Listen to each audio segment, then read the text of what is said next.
Hello, everybody. Welcome to the Malice Experience. I am, of course, Mr. Malice, as always. And below me, where he likes to be, because, I'm you gonna know, need you to it's enunciate more too, not below me, below. below me. I said below me. I didn't say below me. Sounds like blow me. I'm We just got saying. Mystic. Hey, And that one. joining us this evening is Scarlett Bales. Scarlett, how's it going? Hey, I'm doing okay. How you doing? I'm doing great. I'm doing great. So, chat, one thing we're going to be doing that's a little bit out of the ordinary for this evening, because normally when we have a guest, we kind of skip over kind of our tarot card, deck of the week and the reading of the week and things like that. But Scarlett has actually specifically asked that we do that part because it's her favorite part of the show. Thank So, you. you are welcome. So, we are going to be continuing with the tarot deck of the week and the reading of the week with Mystic. All right, and it's exceptionally exciting too, because I think I've mentioned this before. I grew up in Norfolk, Virginia, and the person who actually taught me and gave me my first handmade deck of tarot was and I say self-described because people get weird about it, but a gypsy that was in Norfolk that actually owned a shop there for a couple of years called the Kinder's Pocket. It's not there anymore, so I guess it doesn't matter. But that's where I actually learned my first deck, and I was like, well, where's the book? How do I learn? Figure it out. Here's the deck. So, but the deck I have picked tonight is the Dark Grimoire Tarot. Where's the screen? There we go. This is a very interesting deck. It is a full 78 cards. So we have a major and a minor arcana. It is very busy. But it has some pretty evoking images. Cardstock is cheap, your standard $20 deck of cards. That's not super thick, but they are also the perfect size for shuffling. As always, I like borderless cards personally. Where am I going here? There we go. I personally like borderless cards, but these borders are tiny, so it actually doesn't make too big of a difference. And as you can see, the imagery on these are kind of insane. Again, like I was saying about the last time when you were talking about borders, if the card has a thin border as compared to a thicker border, maybe that means that there's less time outside of that for you to make those changes. I love that. And then so the thicker border, more time, and then borderless completely. Because I have 3 decks, and I'm going to digress here for a minute. They're by James Eads. They're the Visions Tarot. So there's Cosma, there's Light Visions, and then there's another one I can't remember off the top of it, Prisma. And these are borderless cards for the major or minor arcanas, and you can lay them out side by side in a wall of story. Wow. And it is literally just a continuation straight across. So it's just something I like. I like that. Let me pull a couple of cards here that I thought were pretty cool. The High Priestess. So there's not a lot of color on these cards, and you really can't necessarily tell either because it's pretty dark here on my side. Long story, will tell. But if you can see the face in this picture, not what you would normally think to see an imagery of a high priestess, but it gives you a different thought process that goes along with the card. So I really enjoy that. I wanted to pull. I gotta use candlelight here. There's one other one that I just love. Where is it?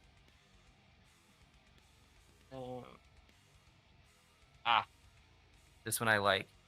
I know we talk a lot about too shadow work, things like the dark mirror oracle and other oracles. I think this would be a prime deck to use for you to look at things in a different perspective. So when you look at the Fool, almost every deck, even the non-traditional decks, have the Fool as the happy-go-lucky. I've got my pack on my stick and I'm taking it out, and there's a little dog to tell me where I'm going. This is not that Fool. This is the Fool that's tying themselves up, right? This is the Fool that's being held back, but look at all the people that are holding him back. Not him. It looks like a gentleman in a straitjacket from my point of view, and I would think, how you're so carefree in bliss, in that card you're carefree in madness. Exactly. And so it's that opposite perspective of, and I've never seen a deck that has this kind of Love that. everybody tends to or most decks, not everybody, most decks tend to go off of that baseline, what does the fool represent, and then build the card. I feel almost like they built the cards first and then put them to the meanings. Mm, Um, that's an interesting way to do it. yeah, and I don't know if that's true or not. I didn't read the book, but it just I mean, I'm sure people know, what a traditional meaning, or many people know what the traditional meaning is. And if they made the book, they're going to say same thing. But I've never seen anybody represent it from that perspective.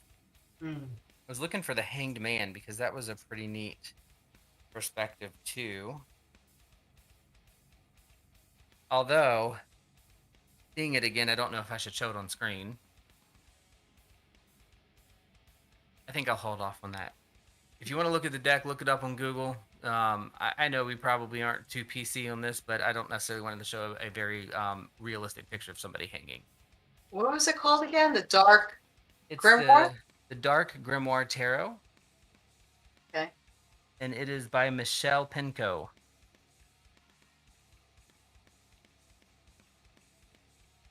Thank you. Here's a good one I can show. Justice.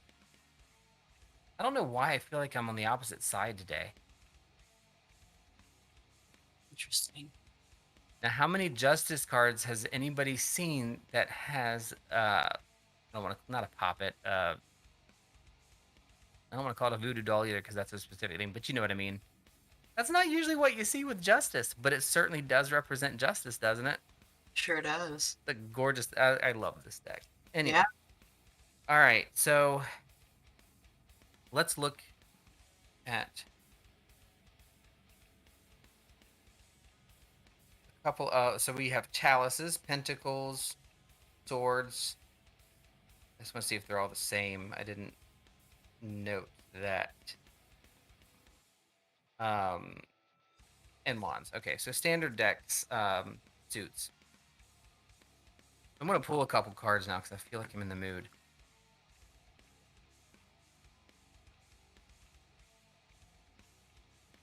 We have a group of people that we practice with locally, and we call them the tribe. And it's funny because every one of us is a completely different background or pathway.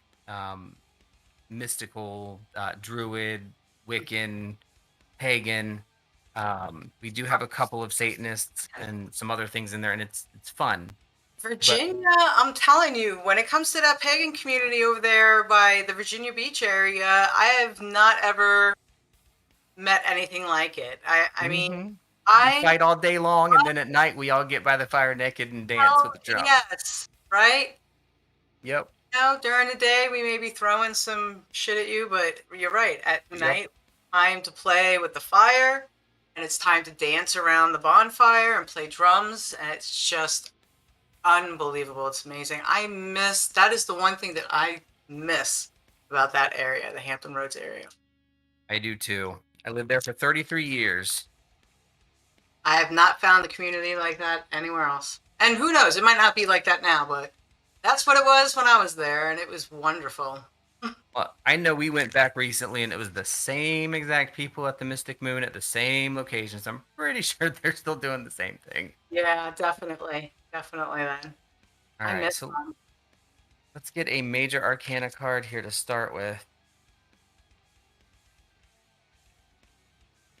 I think I mentioned I have bifocal contacts now, so it's kind of messing me up too. It's okay. I forgot that my glasses were here. I can see. All right, so this is a very interesting way to start off a reading because this is certainly going along with my mood at the moment. Judgment. Oh. So in this Judgment card, you kind of have quite a bit of, again, different energy or different imagery than you would see in a normal Judgment card. You've got rainbows, which I have never seen in a Judgment card. You've got what appears to be exploding and or breaking apart Earth and other things in the image. It looked like to me that it was like a pyramid, right? Yeah, pyramid in the back. I don't know, you said that exploding, and I was like, maybe the pyramid's taking off. Is it aliens? It's either taking off or everything else to me is clearing away to get to where you need to go. True, there you go. And This- maybe where the rainbows were before, it was like another one of those types of explosions, and that's what happens after it clears. Oh, that would be awesome. I need to find my pyramid. So now we have to ask, is the person doing it, or is the universe clearing the way? Good question. If I was a traditionalist, the universe is clearing the path, right? Okay. Because we are the universe, right? We are, sorry, my dogs are barking. We are the universe, we are the past. So if the universe is clearing the way, that's us making that happen at some point in some manifest or in some way. But I get the feeling a little bit more of this is that there's a distance between this person and the judgment and the distance that they're going. So if I'm for a read for today and for the way things are right now, it's we got a little bit of ways to go, and if we don't speed it up or get to where we're trying to do authentically, then we're going to miss out on hopping on that well, no, I don't want to use that example, that's terrible. Hopping on that pyramid and getting where we need to go. So whenever judgment generally shows up for me, especially as a first card, it's almost like self-judgment. It is clearing your path, but it's making active steps to do it. But we'll see what the minor arcana says. You don't have to lick my hand, please. Thanks. My dog wants to join. Two of Swords. So this is a little bit more, I think, traditional imagery as far as the way it's laid out. A lot of times on Two of Swords, you see somebody on a tightrope or you see somebody walking a thin line. And here you have somebody that's on a tree stump, and I can't see exactly what they're holding. It looks, oh, it's a violin. So we're playing music. Yay. Go. I just figured out how to make you bigger. Oh, is that Awesome. a cat down there? It is a cat, and it is a face, and it is what appears to be a bear in a suit.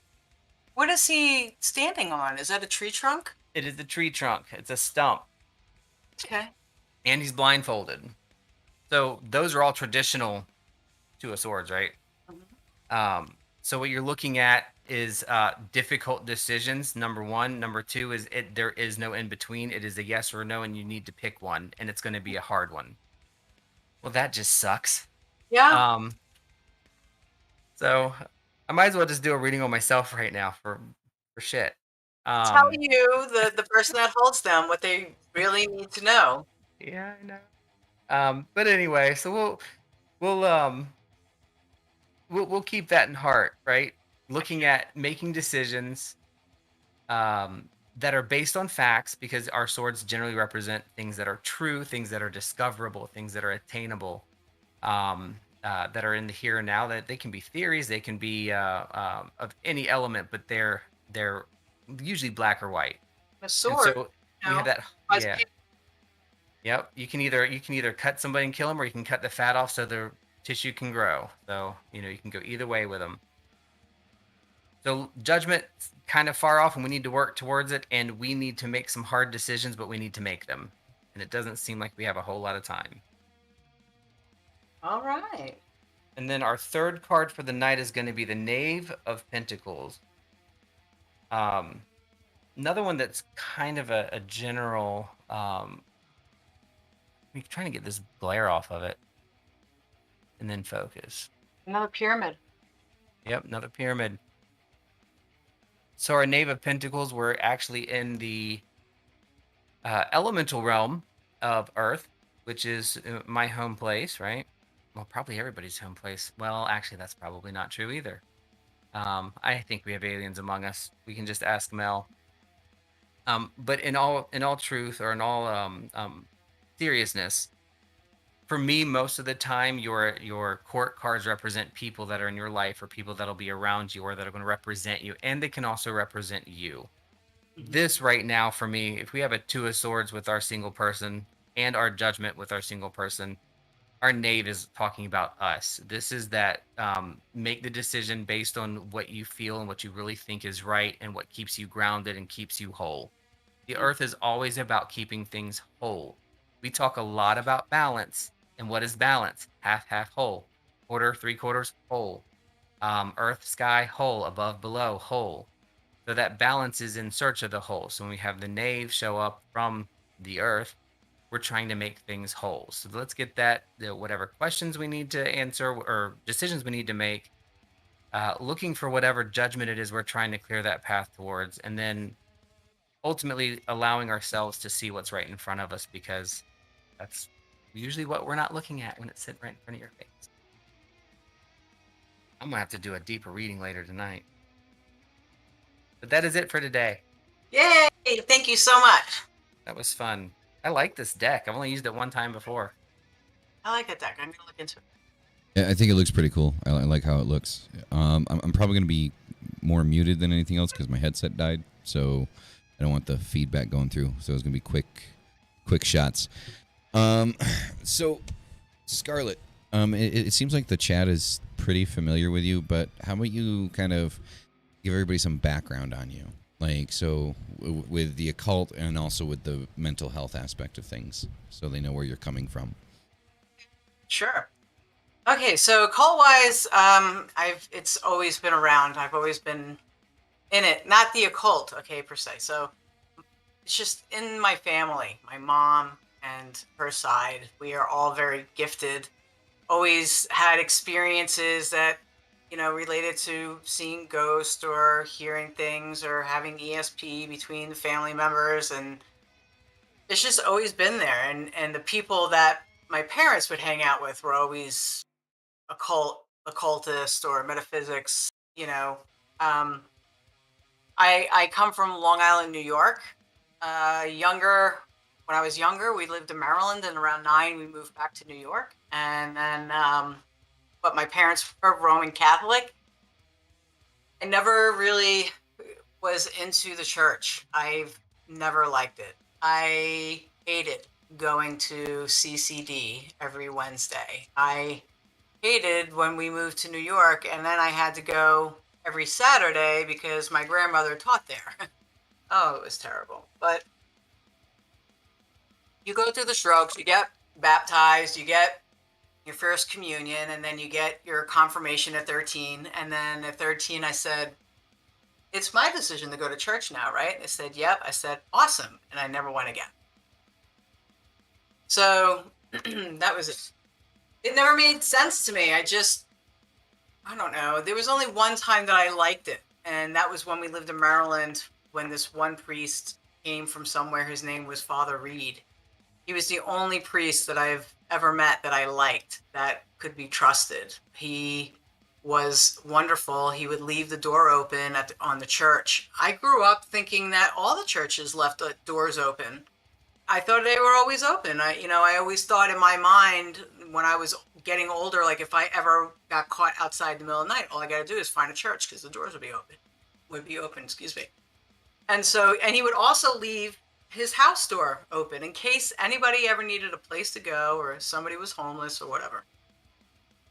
But then I learned that's not the normal. So, even then though, I was not wanting ever to go to church. I think there was a very small period in my life that I was like, okay, let me just give this a shot. And I kind of liked it. That lasted for just a few months, and then I was just over it. But always had so many experiences at 2.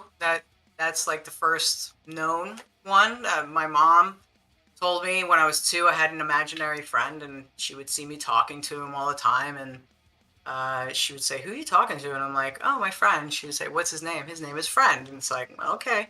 And I would converse with this friend right in front of her. And it kind of started freaking her out a little bit. Well, a few months later, then my uncle comes down from New York, and he brings a couple of photo albums with him. And we're all looking through the photo albums, and I pointed him out. I said, that's him. That's my friend. That's Friend right there. And my mom was like, holy shit, that's my dad. And he had died a few years before I was born. So that's the first time. But it's just always been that way. Even with my brother. My brother, forget about it. He's always seeing shit. He and I would see the same things. He would come out of his room and be like, what are you looking at? And I'm like, at the window down there by the front door.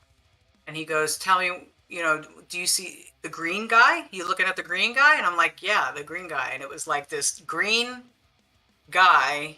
Well, I don't know what it was because it was in the shape of like a human, but it was like emanating green light. It was just green. We always called it the Green Man. We used to see it sometimes standing in in our backyard, and it was just weird. And just I remember waking up one time when I was really little and looking at my cat, and my cat was on the bed and he was like throwing up, and I was like, oh no, oh no, I think his name was Alexander, and then next thing I know, I'm getting up again, and then I threw up. It was strange, and I was like, what happened? So I had like an out of body experience, saw the cat throwing up, and then I went back into my body, got up, and then I threw up. And my mom like came into my room and she was like, are you okay? I heard you like, throwing up or whatever. And I said, yeah, I threw up. And I was like, the cat threw up too. And she was like, oh my gosh. Right. So just weird stuff like that. Toilets going, flushing in the house for no reason. Just one, not like all of them, knocks on the door. I mean, it just was always there. So, naturally growing up, hearing the rumor in the family is that we may be related to Roma, which is in Lithuania, because that's where we're from. My great grandmother, she was really known for her tarot reading and her seances and stuff. And my mom, she was, oh my God, she was amazing at tarot, still is. Same thing, Malice, she taught me. When I was like, how do you learn how to read the tarot? She just gave it to me. She goes, you have to feel what they're telling you. You have to talk to them. So same thing. My dad was real skeptical about it. He believed it because he's seen enough stuff that you can't really deny it, but he was still, I think he was afraid of it. He didn't like to talk about it, but he would say stuff, pertaining to like, don't piss her off, or just weird stuff. And he actually, when we moved into the house in Lindenhurst, he actually started seeing the shadow people that we always see. There's this one particular one that we see all the time. It's just the shadow of a man. We watch him walking around. And he just wears this top hat. And he's different though than all the other shadow people.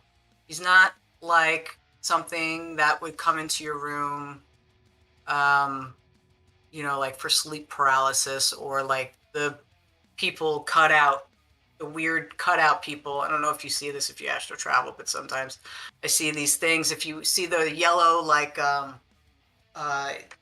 wet floor signs, right? And it's got the black cutout of a person.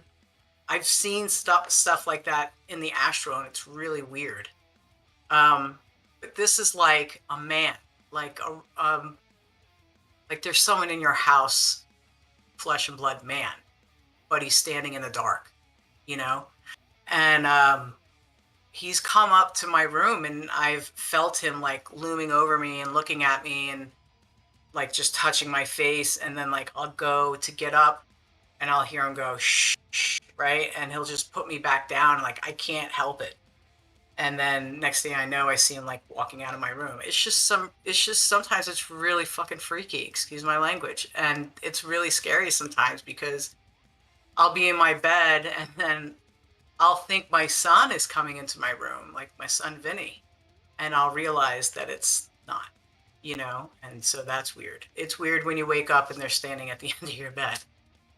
I don't like that, so I don't know if I'm ever going to get over that fear, but that has been my life. That has been my experience.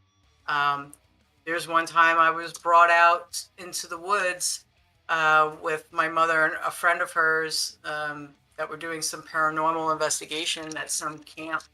They said they must have been having some like fairy folk, because it was real prankster like. They would do things like open doors, turn on lights, knock things over. One night they all left a package of cookies in a room, and they locked the door, and they all left together, and they came back the next day and all the cookies were gone. So this is all I remember. So they're like, oh, it's probably fairy folk. So they took me out into the forest to kind of like just look around to see what they could see. But what I later learned is that they were actually using me for bait. And they were like, let us know if you see anything. And I did. And they ended up running me out of the forest. It was just really weird. It was like I was just looking around in the woods. And they were like, don't walk anywhere, because they were afraid I was going to step into like a fairy circle. That's what they told me. They're like, if you step in this fairy circle, you might disappear for whatever amount of time. And I was like, wow, that's why am I here? So I was standing there and I'm looking out to the forest, and then all of a sudden it just went away. It was kind of like, when you look up at the sky sometimes and it's kind of gray, but it's not really gray. It's just kind of white. It's kind of weird. There's nothing, I guess, a winter sky. Well, like that happened to everything in front of me. And like this 8 foot looking, very tall, I don't know. It was like 8 feet. That's what it looked like to me. Because I was so little. And then I was like, what is that? And they were like, what do you see? And I was like, there's this huge shadow over there. And then it started coming off, like it started pairing off like this. And it was like pairing off into these like 3 or 4 foot sized shadows. And I was like, that over there. And I started running like that over there, that over there. And then they like picked me up and they took me out. It was so weird. And they were like, it's okay, don't look at it like that. I was just like, why are they freaking out? I was like, it was just weird. I got excited. And then they told me that that was like fairy folk. And I was like, oh, I mean, I never forgot that because it was such a strange experience. And I remember me and my mom talking about it like a lot. So it's just always been around. And so naturally, when I got older, I started looking into witchcraft and stuff like that. And I waited until I was 21 to dedicate myself because that's the way that it was supposed to be, what I was told. Right. So I did. And the first god and goddess that I dedicated myself to was Diana and Pan. But it always felt like weird because when I would go to these open circles, every time I would try to join a coven, I like really wanted to be in this community, or I really wanted to be with this coven, but nobody would ever take me. It just was so strange. And then I just decided, I was like, fuck it, I ain't ever gonna join nothing. I guess I was mad, right? And so I didn't. And I ended up learning a little bit from Ray Buckland when he taught over at the Magical Child in New York City. That was my go-to for a lot of information and herbs. They had the best like selection of herbs in there I ever seen. But they were also known to be, I've heard, Satanist, or they were just left-hand path, but I didn't know. But out of all the stores in New York City, that was the one that I was always drawn to. And seeing where I am now, I guess it's just always been around me. It's just always been there. I think people have always sensed a darker personality to me. Maybe that scared them. But in Virginia, they love you. They don't care, Yeah. They will party with you no matter what you follow. So that's pretty it. And then, about 10, 12 years ago, I really started really divorcing out the Roman Catholic Church. That's hard to divorce something that you have been brought up in, especially like Roman Catholic Church, because they're just so hard on everything.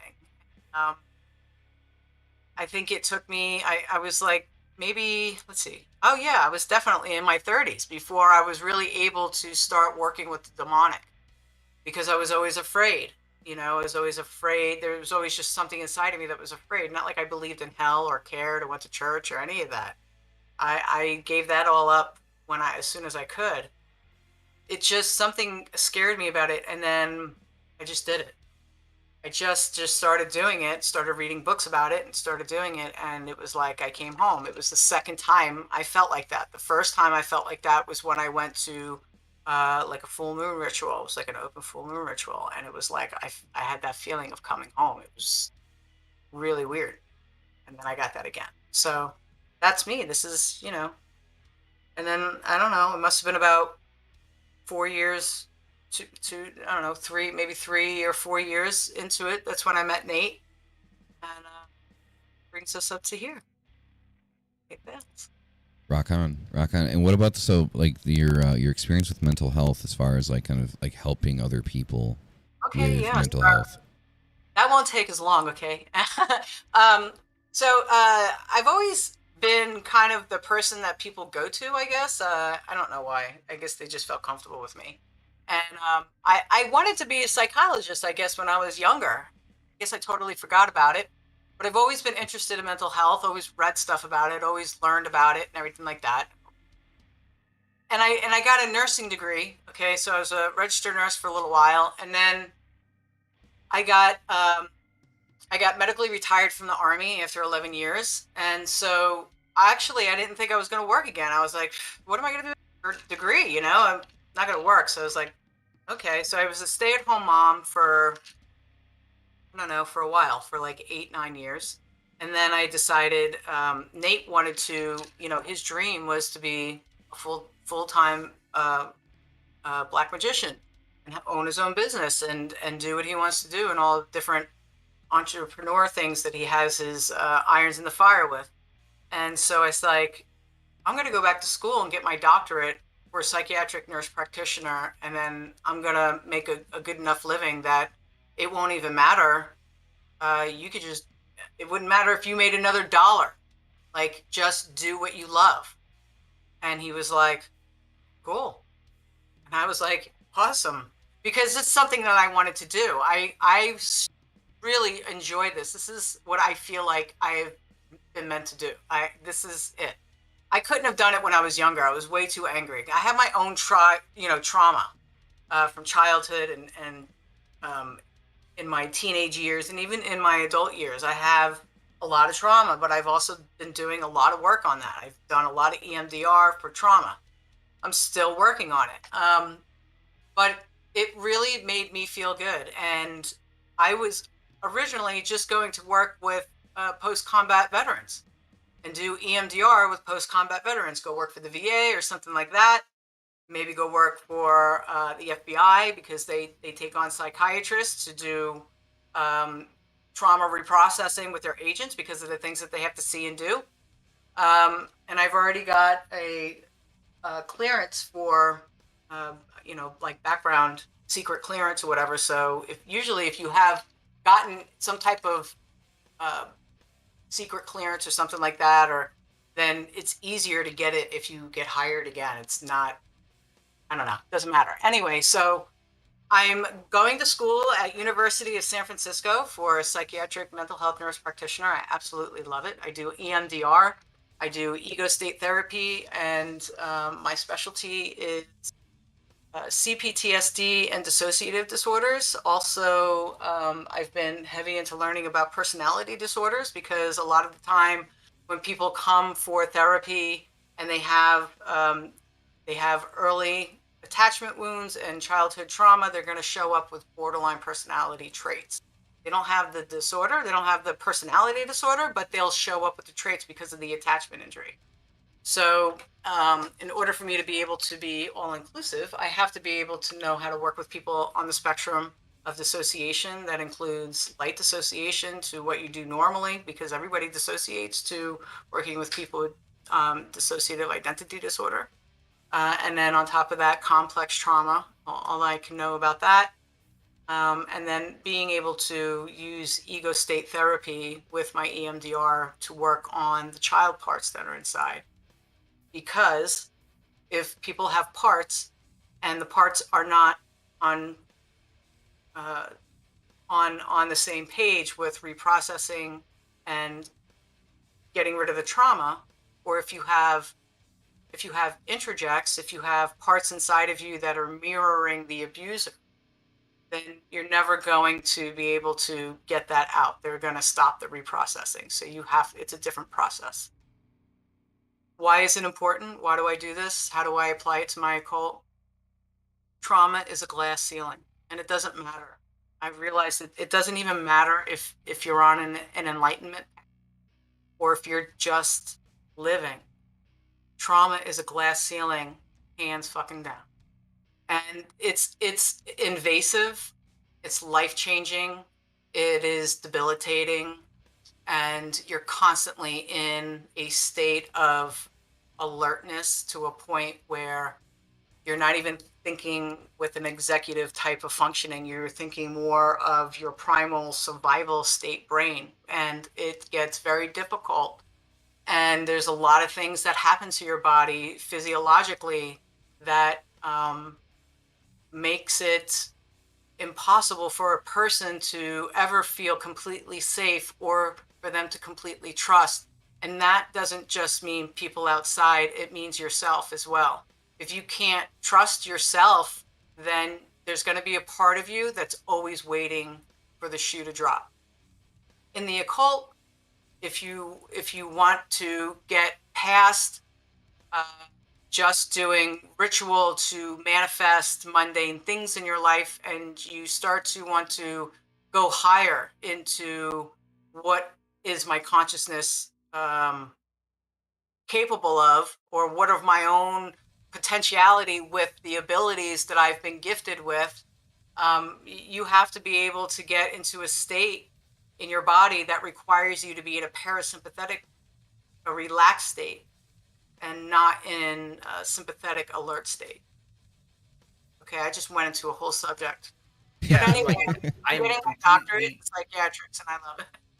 It's All right, I'll fascinating, and I'm graduate like, next spring. 2023 is when I graduate. yeah. Look, There I'm you go. completely fascinated and enthralled by the conversation. I could listen to that all day. My original degree in school was psychology, and I ended Yeah. up switching it to nursing, but because I think I would have fit in a little too well with some of the people. And wouldn't be able to find my own way out. But no, that's a joke. But yeah, so that's fascinating. It gives me. I have so many questions, but I don't know if they'd even make sense at this point. Ask me, and I'll tell you if they don't make sense, and I'll say I can't answer it.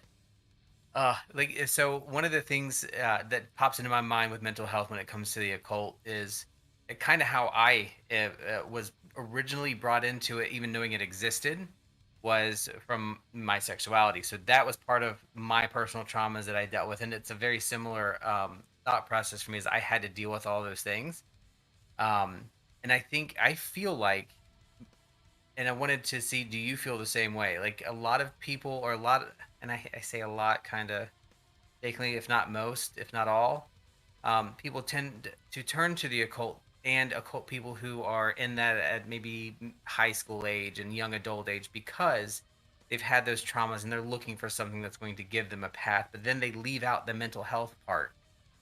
Like we try to address it through shadow work, we try to address it through working on ourselves, but there's a professional component to it that I think gets missed sometimes because we rely on the occult to do that for us. Right, because people in high school for different reasons they look for magic, right? Some are looking for revenge, some are looking for love, some are just looking for curiosity. I think shit, I just lost what I was going to say. God damn it. This happens a lot to me, by the way. Could you repeat what you just said to me about how do you feel? I'm sorry. That's okay. No, so it's like for me, and I don't want to extrapolate it to everybody, but I feel like it's true that we often get into the occult because of our traumas, and we're looking for that thing, at that age, and then we forget that there is an additional component to it, a professional component, and that's what's so fascinating to me about like that mix of having the occult and left hand path or whatever path background alongside of a professional. I'm a nerd. Path, What? that kind of pulls it together. I think you're right. And I think people are afraid to go to a therapist. You know what I'm saying? Because look, when you're like 15 years old, you can't go to a therapist because you're like, they're going to tell my parents everything. Or I can't tell the therapist because if I do, she's going to report my parents, right? So it's like, Mhm. where do I go? Where do I look to try to better myself or understand myself better? And yes, we get into the occult. It's almost like it's just hardwired in us, right? Somewhere. Mhm. Like we all know, if you want to do some work on yourself, go into the occult. Yeah, shadow Uh, work. It's all and, shadow work. It's all shadow yeah, work. but the problem with that, and let's talk about some shadow work. So this is shadow work comes from Jungian psychodynamic psychotherapy, where he once was studying with Freud, and then they had a falling out, and then he revised, a lot of things that was why they actually split, was because Jung's ideas about what happens in the psyche was different. So they had an argument about it. So the shadow work.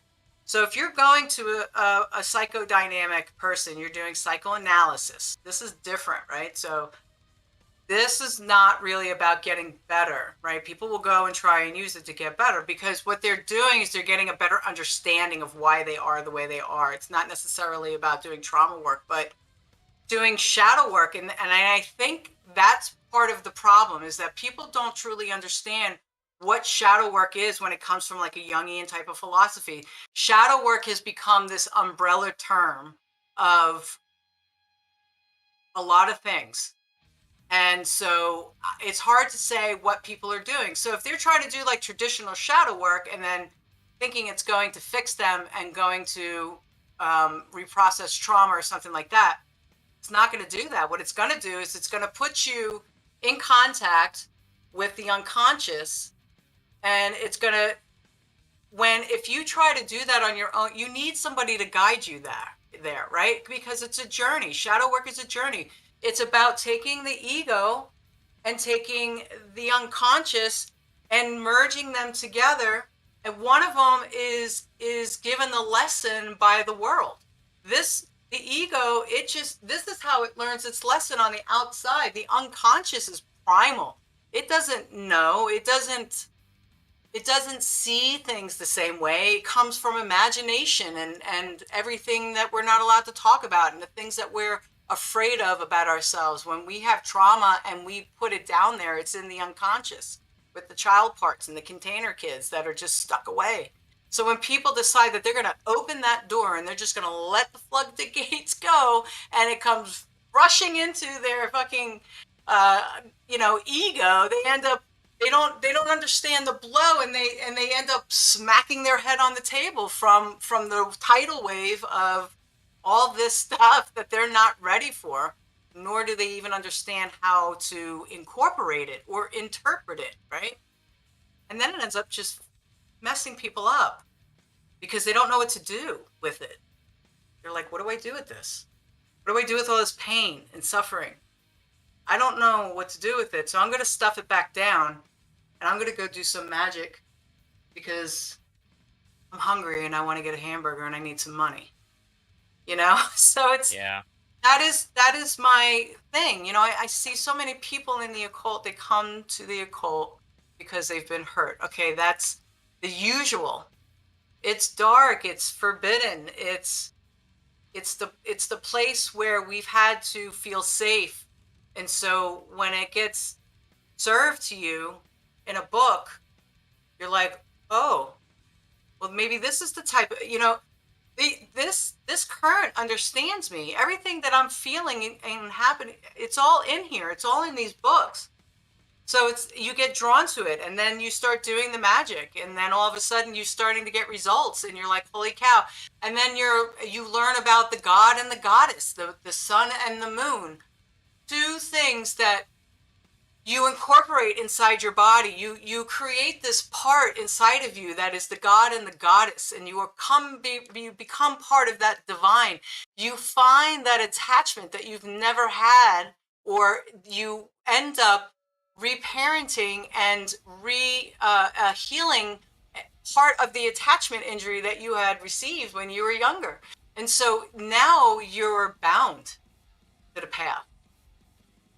And when that happens, then they start to do weekly rituals, monthly rituals, and then soon they start getting results and getting results and getting results.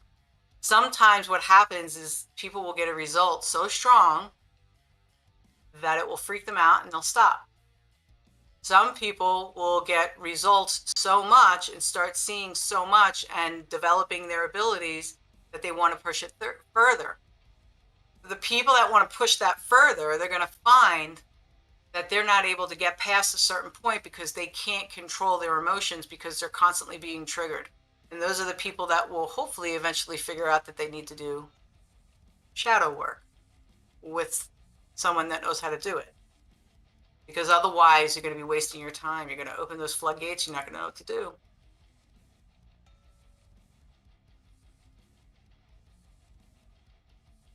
That was good. I'm waiting for Mr. to come up with another question because I've got more. I'm literally applying this to all the things that I've been doing, and I know part of what my attachment and my trauma is, and I'm trying to place it where. And did I actually do the shadow work the way I think I did, or should I go back and look at it again? Because I don't know that I actually did. So I got a list of things to do. I'll tell you what, one of the biggest things that people don't realize is that they got to do somatic work when they're doing trauma work. Okay. And this is why EMDR is so wonderful, because EMDR, it not only will deal with the psychological and the emotional, but it also deals with the somatic, which is everything that you feel in the body. And it also will do a future template of the trigger, where we work with the trigger that got you probably the therapy in the first place. And then we install what they call install with the eye movements, like how you would want this to go. And you strengthen this and strengthen it and strengthen it and strengthen it. And part of that is, getting the trauma out of the body and then installing something else to replace that. Then you challenge it with imaginary like scenarios and stuff like that. So EMDR is probably one of the best ways that I would say, go work on your trauma. There's a whole lot of people that do it. So,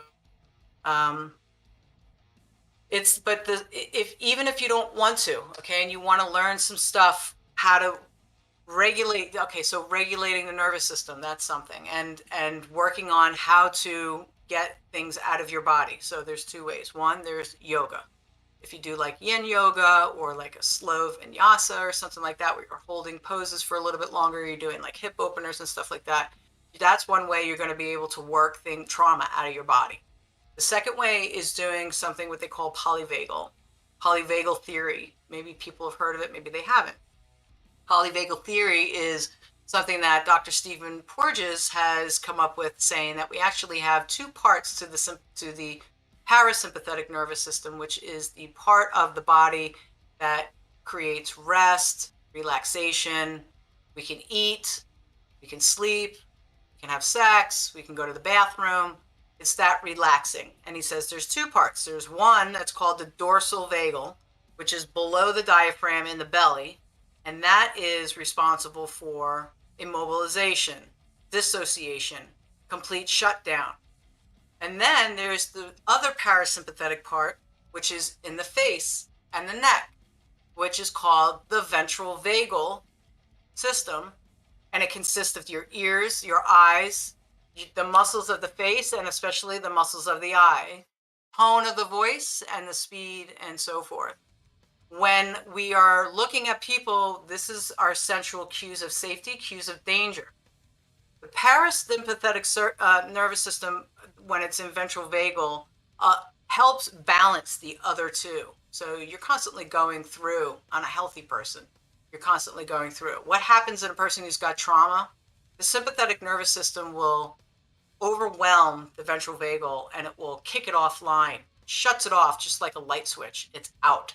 It can't come back online on its own. You have to manually retrain it, reboot it. And eventually the body will start regulating itself again through that system. But it could get kicked off again, but then you teach your client how to do it. Now, the middle area right here, that's your sympathetic nervous system. That's the fight or flight. But it's also, on the other end of the spectrum, movement, motivation. What gets you up to go to the shower, to the grocery store, go feed the dog? This is all that movement that's going, right? So each one of these three systems in the hierarchy has a spectrum. It has the productive, and then it has its overload. And for a sympathetic nervous system, for people that have PTSD, they work out of this system and not this system. Sympathetic writes the story, and ventral vagal does not. This is offline. So now you only have two systems left. You have sympathetic and you have dorsal. And this is where people with PTS are. Sympathetic, dorsal, sympathetic, dorsal, sympathetic, dorsal, sympathetic, dorsal. Trigger, trigger, trigger, dissociation. Trigger, trigger, trigger, immobilization. Trigger, trigger, trigger, I'm shutting the fuck down. And that's their two speeds. And if you want to regulate your nervous system, then you have to learn to bring this system back online. You do that by connection with people, by looking at people in the eyes and smiles and happy and good times, that one-on-one social interaction. This is very important. There's a lot of people out there that like, I'm a loner, da, da, da, da, da. Right. We are social creatures. We have to have this. In fact, your entire life, this is going to probably upset some people. Your entire life could possibly be completely mapped out in the first 3 years of your life, because when you're a baby, the right side of the brain is the only thing that's online. The left side does not come on until between 3 and 4. The hippocampus is why you can't remember, because it's not fully formed yet. So you hardwired with 7 hardwired circuits of emotions like play, care, panic, rage, things like that. Okay? They're in there. And these circuits are the only thing that is happening and in the right brain and in the face and in the body. Emotions are physical, not in your head. Emotions are physical, not in your head. So if you're crying because you're wet or you want attention, or you're just like, I don't know what's happening because you're 6 months old and you're crying and crying and crying and crying, and mama comes over and goes, oh, it's the matter, baby, it's okay. Oh, I love you, it's okay. Oh, you must be hungry. And baby goes, and gets happy. And in these moments are the moments that we learn how to regulate our affect, regulate our emotions. First 3 years, your whole life is based off of this relationship with a caregiver. Now, if I'm baby and I'm in the crib and I'm crying and I'm crying and I'm like, oh my God, I'm like, yeah, I'm wet, I'm hungry, and like nobody's coming, baby is eventually going to stop. And that's all he's going to do. He's going to stop. Bet you all thought I froze. No, that was the baby dissociating. Okay, so baby learns that dissociation, there's no one coming. He just learns to check out. Children, this is why we all dissociate, because dissociation is a hardwired thing for us. It's one of the best ways of defending ourselves. It's very useful. Everybody does it. And nobody should be ashamed of it. It's just some of us had to do it more when we were kids because of the situations that we were in. When you're children, you have to manipulate your environment in order to adapt to your conditions. So maybe that means dissociation. Maybe that means the child starts taking on the mindset of the abuser, because the abuser, doesn't, sees the child on a different level, or this is just what he thinks is right, or he's trying to understand, if I have this mindset, I can navigate through life. Maybe that baby or that child becomes incredibly fawning, where they are always putting people in front of them, because if they can make sure everyone's happy, then nobody gets in trouble. Maybe you are just super, super anxious because you never know when it's coming. You're kind of trying to walk in between the cracks of the eggshells. And then when you step on an egg, you're like, oh shit, it's coming, right? So you're always like on edge. It really depends. And this is how it manifests. So the first 3 years of your life, if you're having that secure affect, and it doesn't have to be perfect. It just has to be good enough. It doesn't have to be perfect. But if the child is crying and 8 out of 10 times you're kissing their boo-boo, maybe a couple times you're like, just stop crying. That one time is not going to ruin that child's life. We have ruptures and we have repairs. We make mistakes, and it's not so much about the mistake, but it's about what you do to not do it again. Maybe it means changing a pattern, or maybe it means recognizing you have a trigger. Maybe it's recognizing that you have your own disorganized attachment because of the way that you were brought up, and that could be, reflecting in the way that you are with your child when your child starts to cry and it triggers you and you want to help them, but you can't because now you're triggered yourself. When we realize these things, that's when we can change the patterns. So first 3 years of life, it's really important. And if you plan on having children, please make sure that you hold your baby for as long as they want to be held, because they used to just leave them in the crib. Oh, just leave them in the crib. They'll cry themselves to sleep. I can remember crying myself to sleep, not as a baby, but I can remember crying myself to sleep a lot of times when I was growing up, and I've never gotten over it. So don't go there. Hold your kids, love your kids, smile at them, and, watch a movie with them, because it's important, that connection. Okay, so when you're talking to people, pay attention to what your face feels like. And I'll tell you what, if you can't feel your face when you're talking, if you feel like you're not in the mask or whatever, that's what it feels like to me when I put myself back in the ventral vagal. I feel really present, like I feel like just in a mask in my face. It's very strange. I'm learning myself to stay there, right? But if you can't feel your face, then you're probably down here and you need to come up here. Don't try to have a conversation with your spouse about what you need or what you want or what the deficits are in the relationship when you're down here. Never. Because you're thinking up here with your amygdala. You want to be up here with connection. So you can say, when this happens, this is how I feel. And that other person needs to be in dorsal vagal too. So they can go, I hear you, and I'm holding space for you to tell me, what is it that needs to be talked about, or maybe I'm not understanding something. So be up here when you're doing those type of conversations. Be up here when you're conversating about hard stuff. You definitely don't want to be down here, and you sure as shit don't want to be immobilized, because then it's useless. Okay, I'm sorry. I talked way too much. No, look, I'm having these conversations in my head. I was like, I'm trying to think. I think in analogies, right? And so the one thing that's popping into my head is, from an emotional perspective, when I'm dealing with certain things, I love that dog. It's almost like the rubber. Some people have called it the rubber band theory, where you have a muted emotional response for a long time, and it's like making sense. You have a muted emotional response for a long time, and I think that muted response is down here, right?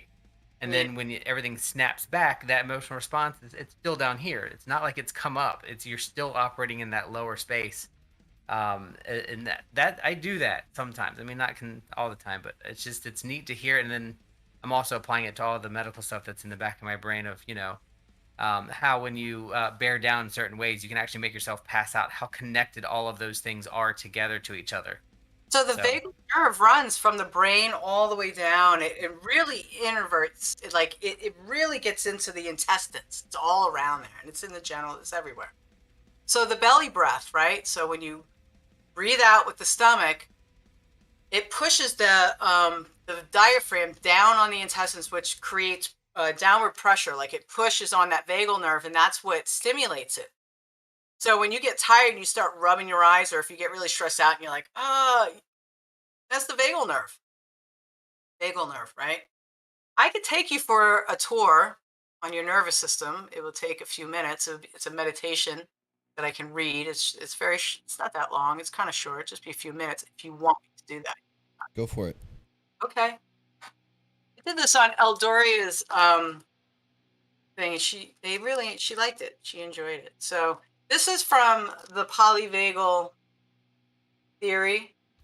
I don't know if this is backwards. It looks backwards on mine, but it's by Deb Dana, and it's called Polyvagal Theory. And this is the integrated system meditation. It's just like a page and a half. It just takes you on a tour of the 3 systems. And it'll be interesting for people that do it.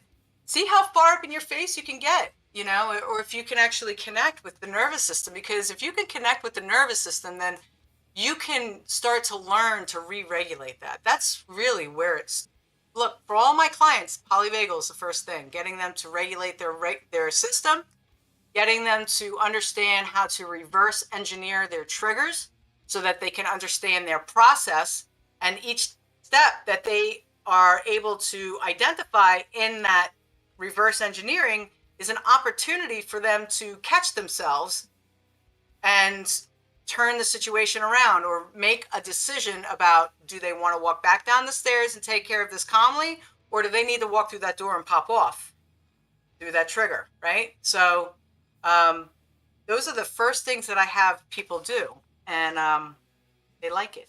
Okay, here it is. So just sit back, just take a couple of cleansing breaths, and where you're going to go is you're going to bring your intention into the spine. Okay, so in the middle of the body, you're going to feel that spine.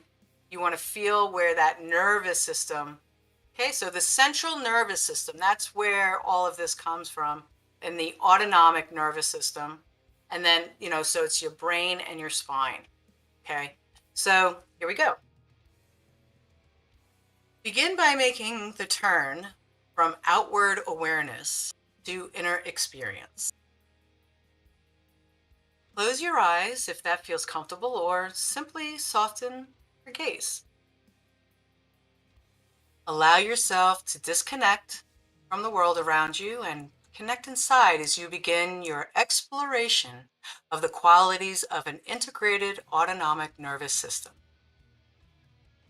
This is the system in balance, where the three streams of autonomic experience join their energies to work in cooperation, bringing health, growth, and restoration. Move into connection with these regulating energies. Begin in the ancient dorsal vagal branch, the part of your autonomic nervous system that lies below the diaphragm. Envision your diaphragm, the muscle at the bottom of your ribs, separating your chest from your abdomen. Then begin to move slowly downward, following your digestive tract. Feel into your stomach, into your intestines. Sense the process of digestion that brings nutrients to nourish you.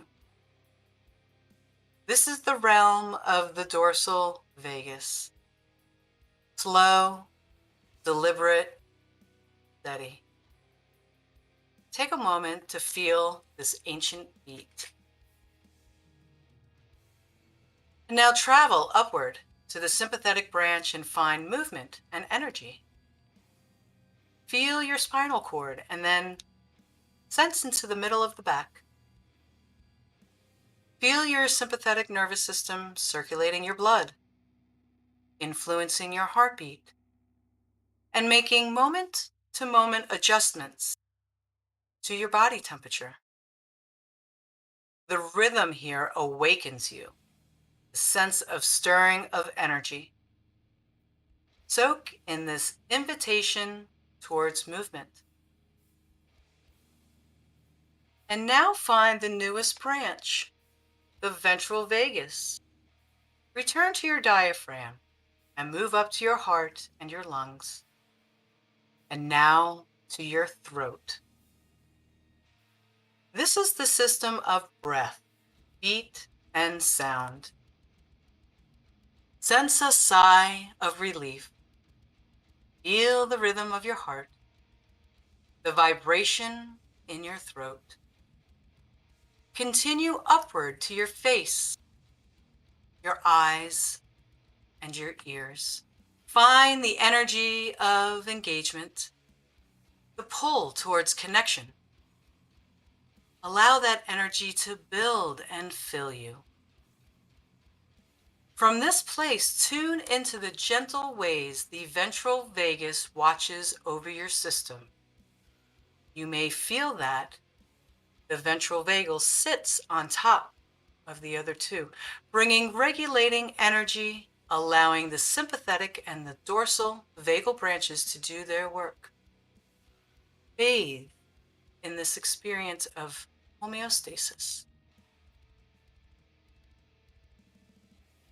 And when you're ready, you can open your eyes.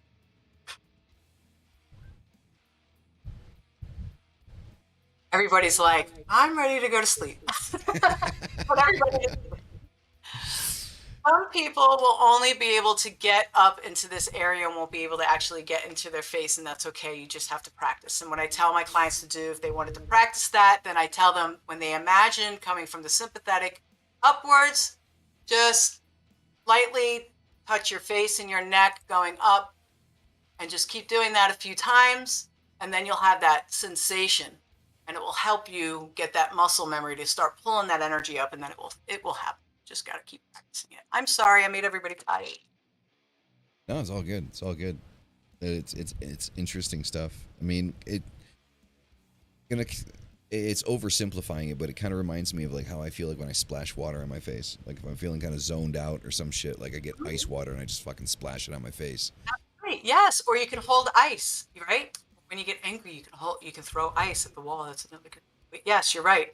Cold water on your face. It's bringing you back. Yes, from feeling overwhelmed. That's. Yep. So, no, that's definitely like you can definitely see the parallels, right, between like what it is that you're talking about and kind of like people's spirituality. Right. You know. So, the next thing I kind of want to get into, because we kind of talked about it earlier in the afternoon, right? Is this kind of like the crossover with magic, ritual work, and mental health. So kind of like, I'll use myself as an example like I did earlier today.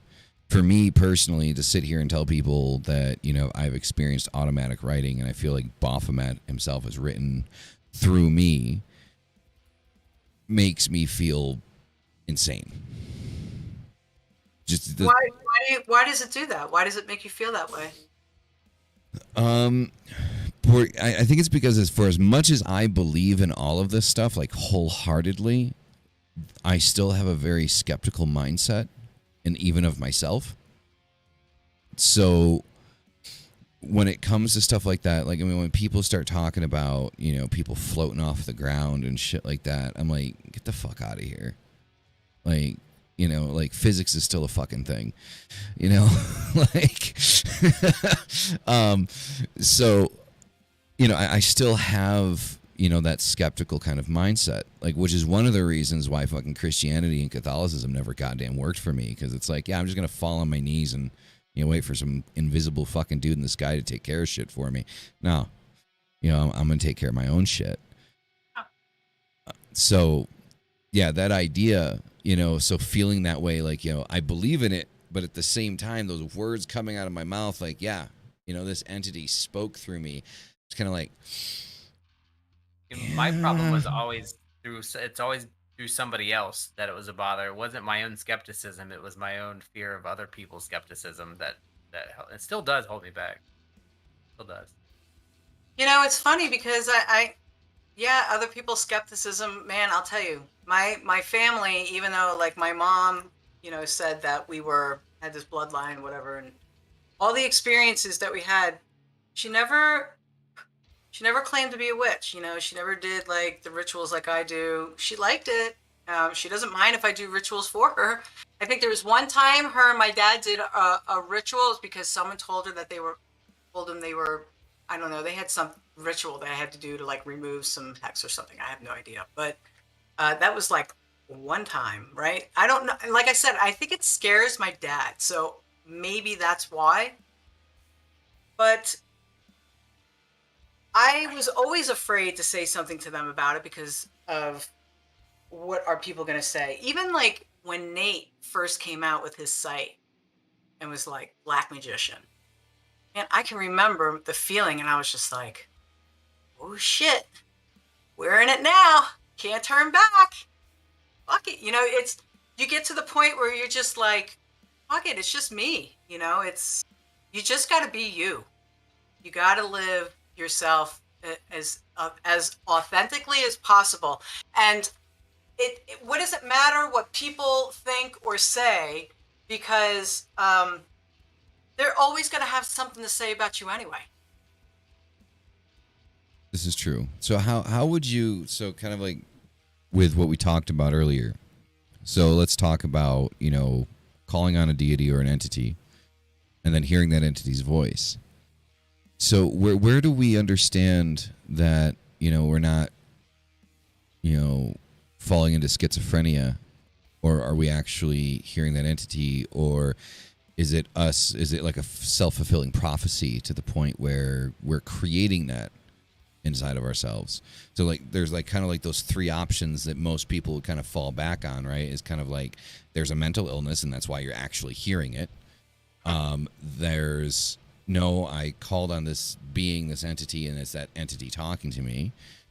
Or the third option is you believe that it's that entity talking to you, but you are just creating that kind of self-fulfilling prophecy inside of your own mind. We have self-fulfilling prophecies, they don't come true. And I think that's the biggest difference, right? Because if we talk to an entity, they tell us something, or we do a working and we get the result. When it's just us telling ourselves, well, I mean, how is self-fulfilling prophecy? So, I mean, what about like somebody that is afraid of commitment? That's a self-sabotaging, right? What is that? That's almost like a self-fulfilling prophecy, right? So, I mean, did he do a working and then they broke up, but it was that other person broke up with them? I mean, I don't know. It's hard to say. I try to look at it like if you telling yourself things, I hope they're good things because it's going to end up manifesting, I think that if it's a self prophecy, then if you're not getting results, then maybe you need to go back and make sure that you really heard the spirit, or something's happening. There's a disconnect. As far as people that have like schizophrenia or psychosis, that's really what you're talking about. It's not even schizophrenia, it's the psychosis part. So psychosis, you can get that with dementia and Alzheimer's. You get it when you have Parkinson's disease later down the line because of the medications and the overload on dopamine, because it's a progressive disease. You get schizophrenia. You have depression. You can have depression with psychotic features. People that have bipolar 1 may be considered psychotic with their manic phases. So, I mean, there's a lot of different ways that we experience psychosis. And what about drugs? Well, let's add that to the pile too, because drugs causes psychosis. Drugs cause hallucinations. Drugs cause auditory hallucinations. So how do we know, when we're doing magic and really talking to a spirit, or if it's one of these things? True. Well, I mean, I definitely have kind of like my own thoughts on how to kind of differentiate. But I was just curious because you have an overwhelmingly significant larger experience, on both sides than I do. Totally. So if somebody is coming to me and seeing me and they're telling me that the demonics are telling them to kill people, then I'm going to look at them a little bit deeper, because they might be having some type of auditory hallucination, or to kill themselves or to hurt themselves. When people have schizophrenia or psychotic disorder, I don't want to just say schizophrenia, because schizophrenia is not, just that. I mean, there's other stuff that goes with it. So anybody that has like a psychotic disorder of some type, those voices are usually very harmful. They're very, very, very rarely ever helpful. They might be helpful maybe in the beginning, or you might have one that's a little helpful, but more than enough times when you hear those voices or auditory hallucinations, it's go commit suicide. You're not good enough. Nobody likes you. You should go kill this person, or you need to go kill this your pet. It's something like that. They're very, very harmful. So if you're getting an overwhelming response from spirits that are telling you to harm things and people, and you need to murder this many people in order to be in the infernal whatever, then you need to get a assessment done by a psychiatrist, because that's not how it usually works. And if it is working that way for you, then you need to explore outside the box. Yeah, I don't want to take it too far out of that, but one of the things that comes up in my mind quite a lot is I have a lot of friends in the deaf community, and that have been deaf from birth. And it was eye-opening for me to learn from them. I said, how do you think? Like, because I hear my voice in my head. Like, I'm not, I actually am talking to myself. And I learned that not everybody who speaks does that, which is incredibly creepy to me. Yeah. I see actual pictures when my eyes are closed of things when I think about them. Some people do not see that. That's right. And my one of my deaf friends uh, thinks in sign language because that's their method. And when I think about that alongside of individuals who maybe have a psychosis or some kind of psychotic disorder, hallucinations, delusions, all of those things, um, it's like, I guess for personal experience, when I think of when I'm speaking to a date or hearing from a date, it does not sound like me, but my way of thinking is my voice. So Right. that is to me a little bit of a like a tell. It's a different method, not a different voice, but just a different method. I feel it differently. I don't hear it or see it, but I feel it differently. And no matter what voice accents is another thing. When you're talking, I hear only my tone in my head. I can't hear anybody else's tone, but other people can hear differently. So whatever that method is, I wonder. I don't know if anybody can test that ever, but I wonder if that's one of the differences. You are hearing a completely different voice usually with an auditory hallucination. It is if you're a female, it might be a male voice. It might be a deeper voice or a higher voice or whatever, and it's just completely different. And I feel like that might be one thing to consider if anybody ever actually figures it out. But for me, it's just a different feeling when I'm talking to a deity. But I just So too, and when you manifest a spirit, they have like this different frequency. It feels like I don't. That's the only way I can really explain it. Like that's how I know that they're there because it's like having somebody else in the room that just vibrates at a different level or different. It just feels different, and it's very alarming. It is alarming at first. So your body picks up on it. And it's like that's not supposed to be here, and it can't interpret it because it's different. And then this is another reason why trauma is a glass ceiling, because when you get into these moments of fear, when your body gets alerted, if you have a lot of trauma, then you're going to automatically roll over into the sympathetic nervous system, and it's going to kind of pull you out from being in that crossroads to be able to communicate clearly. I'm not saying it's not going to happen. I mean, it can still happen. I've been doing it, right? I've been doing magic and having great results for it. And that's why a lot of people don't have to do the trauma work. They're happy where they're at. I'm just saying there's going to be a point when in your magic, when just doing material things and whatever, it's not, you're just going to get higher. You're going to ascend. You're going to want to go on. Maybe not. I don't know. Anyway, but yes, I mean, they can be any voice, right? I have, and I mean, it can be in your voice too, but right. I think it feels different. And I think that people that are having psychosis, I think that they're also voices that kind of they sound familiar. You know what I'm saying? Like people have a tendency to have a certain type of delusion or hallucination. persecution, grandiosity, and Just like I follow a guy on TikTok. He's really cool. He talks about his schizophrenia, and he's got a schizophrenic simulator. So what he does is he draws. He does artwork. He draws everything he sees, and it's always like these faces. And he was like, usually people that have schizophrenia will be like there might be a theme. Some people see like creepy crawly things like coming out of the vent. Some people just see like things manifesting, and so it's always different. But it always seems like they may or may not know.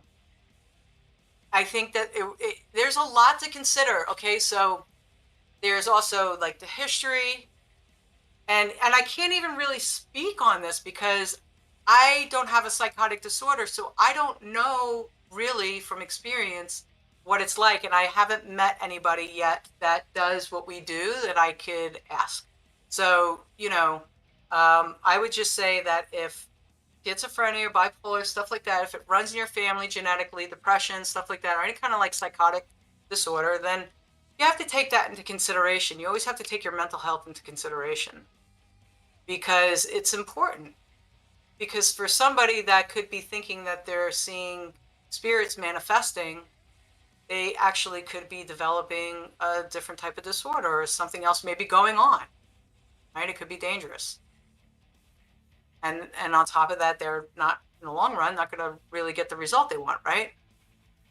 Because if they're not talking to a spirit or whatever, putting that out there, because they're talking to a manifestation, then that's going to fall flat. And so they'll probably end up stop doing magic anyway because they're not getting a result. But I can't really say. That would only be my opinion. I don't want to misstate, but I think it was Sister Despair that said it, that mentioned like confirmations and other things that go along with or coincide with the messages that they're getting. I think that's probably something that's interesting too. But as far as not only just manifesting, but when you're communicating or you're talking, there usually is some kind of coincident, wrong word choice there, but some confirmation of that outside of what your thought was or what you heard. Yeah, I mean, there's always like some other manifestation of something, right? I guess it just depends. But I've wondered it myself, and I've tried to look into like how do medications kind of affect certain things, and is there one medication that may dampen abilities over another? Because like antipsychotic drugs can be very there's a lot of like side effects with I'm definitely not smart enough to go into like that kind of research and stuff. But when Malice was talking about the automatic writing and all of those things, I would love to hear somebody compare that who's like an expert in like synesthesia. Yeah. The people who hear colors and who see sounds and just to see, because we see those as a disorder, but ultimately it's just a different wiring harness, Exactly, process. right? They just process things different. I Yeah. mean, just like someone who has a personality disorder, they're going to process things a whole different. And as far as what was I going to say about his?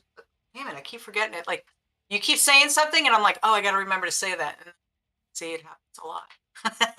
The worst memory. Oh, so people with PTSD too. They, you got to be careful. Like there's three things you got to consider if you've got some heavy PTSD when you're going into like a trance state and then communing with a spirit. One, you have to consider like, is this a spirit? Two, is this my internal PTSD speaking? And three, is my emotions driving this conversation? Right? You guys are like, what do you mean? Yeah. So if your emotion, if you say you're angry at someone, you're like, I'm gonna fuck this guy up, right? So you go into a trance, but you're super, super angry, and you're like asking the spirit, like, what should I do? Right? And you're hoping, same thing with the cards, and you're hoping because you're angry in your heart, that intention is gonna carry over. You're not non-judgmentally observing. And that's the key in order to get that clear message. You have to be able to non-judgmentally observe and just notice. If you're doing anything else, then there could be a bias to your message. Oh yeah. We're getting a lot of silences here. Well, I don't think Malice is used to be talking this much. Well, no, I mean, I enjoy it. I mean, the thing is like, when you have a guest on that is as knowledgeable as Scarlett is, then, the idea is to allow people to, reach her knowledge, not necessarily ours. I mean, like the golden rule of interviewing people, like seriously, the golden rule of interviewing, ask a question, then shut the fuck up. Like that is literally the golden rule of interviewing. And for some reason, some people don't do that. Talk forever. I will Greg Brady the shit out of people. I will sit here forever and talk and talk and talk. Hey, it's good. It's good. No, and the thing is like I also like kind of like appreciate like while you're talking, like your ability to kind of like stay like within like one line of topic. You know what I mean? Like you're just like you're there. I try to come back at least. So no, and I guess I mean the biggest reason why I kind of want to bring that up is because I mean, as a community, we are kind of plagued with that. I mean, I do agree, and I've always believed never give a shit what people think about you. Don't fall into the bullshit. Everybody like opinions are like assholes. Everybody has one, you know, and you should never fall into somebody else's bullshit, especially if it's there to tear you down. So total believer in that. But it is something that, you know, we're constantly plagued with. You know, you get like, you know, 2 or 3 of us together talking about, you know, doing a ritual and hearing this voice or seeing that thing, or, you know, automatic writing, and then there's, you know, somebody off on the, like a group of people off on the side going, the fuck, you know. So it is something as a community that we're kind of plagued with. And just like what, you know, Mystic said, you know, with skepticism on the outside, sadly, skepticism on the outside can affect you. Like you can be like the most hardcore believer in everything that you're doing, but you get enough people telling you, dude, you're out of your fucking mind. You know, you're talking about hearing voices and shit. You know, you're going to sit there eventually, you know, you're going to sit there and question yourself, like, you know, am I actually crazy because of this? You just got to stop telling those people about your Saturday nights. When they ask you what you did, you can say, I set some fire to some papers I think your name was on. You don't believe. Right? It's a good thing you don't believe. Yeah. I don't say anything to you anymore. No, but seriously, like, you know, I understand what you're saying. And I mean, there are places that I can't talk about this. You know, there's places in my life right now where I can't go and wear this, you know, because of what their beliefs are. You know, it doesn't translate into open conversation. Okay. So, you know, it is what it is. And I don't talk about that part of my life with people. Sometimes I do. I know that I've told some people that I was surprised at their reaction, but that was a choice I made because I was like, I'm tired of hiding. This is just who I am, you know, and that's all there is to it. If I'm meant to be here, then it won't matter no matter what. And that's how I just Truth. look at it now. I'm just too old to care, really. And I just, you know, if I'm gonna have no judgments on people, then, you know, because of they have to come to me and tell me stuff, and I don't hold judgment on people. Then and I think that people shouldn't hold judgment on me. So that includes me not holding judgment on the fact that I may not be your cup of tea. Yeah, no, definitely. I mean, I to this day, being 35 years old, I'll be 36 in June, I still like pissing people off. It's still fun to me, you know, pissing, and it's not even like me pissing them off. What's humorous to me is that their absolute ignorance is the thing. They piss themselves off, you know, and that's the entertaining part to me, is I don't have to do anything. My simple existence makes you angry. Like, you know, walking around with a pentagram or a skull or whatever, you know, and it's like, huh, you know, I It's sad because they're sitting there and they're judging you for something, but they don't even really understand why. Oh, because that's what it means. But it's like, but what does it mean to you? What is it doing to you? What is it? Why? What in your life has made you feel this triggered? Something is the cause of this, and it's not that pentagram. Yeah. But people don't want to go there. They just want to have a right to yell and scream and tell you to go fuck yourself and incite, you know, violence or whatever, and get people against you. And it's a reflection of what is going on inside of them. And it's really sad. And when you go and start doing your own work and you heal, this is how you're going to see the world. This is how you're going to understand it. And you don't get so angry anymore because you're just like, look at people and you go, what a shame. yeah, I mean, definitely the one thing I've noticed, like what you said, like the older I get, the less fucks I give. Like, it's so true. You know, I don't have time to dedicate to anybody in the community that just wants to go back and forth. It's just not it's not where I am in my age. And I have so many people that come to me every day that ask me for help, that have real problems, that they just want to be able to live without suffering. And it's so humbling to see that they've chosen me to hold their hand and walk this path with them. I'm honored. And I love every one of my clients, you know, And really, that is the key to helping people heal, is just showing them love and respect and telling them that it's okay to keep that boundary, telling them that it's okay to say no, and telling them it's okay to stand up for a standard that they believe in. Because too many times people with PTSD will go through their life and they will constantly say, I want this, this, and this in my life. Here, one of my standards was like, I'm never going to marry a man that I met in a bar, because that's where I grew up, in a bar with my dad, because he was an alcoholic. So he was always at the bar, right? So it doesn't bother me that he was always at the bar. It's just, that's where it was. That's where he was after school. I knew two numbers, my home number. And if I knew he wasn't home, I'd call the bar. They always knew who I was. As soon as they picked up, they just said, hold on. And they would just give him the phone, right? See, it happened again. What was I saying? Hold on, it's gonna come back to me. Nope, it's not. Sorry. I was making a point, and I forget what the point was. Were you talking about, like, you know, people with PTSD saying that, like, there's certain things that they want to achieve in their life? Yes. And then you kind of got into kind of talking about, like, your standards and Yes. like. Thank you. Don't sacrifice your standards. I was saying, Jesus Christ, I don't know what's going on in my head today. Okay, so I was saying my standard was, I'm never going to marry a man in the bar, and that was why. My first husband, I met him in a bar in New York City.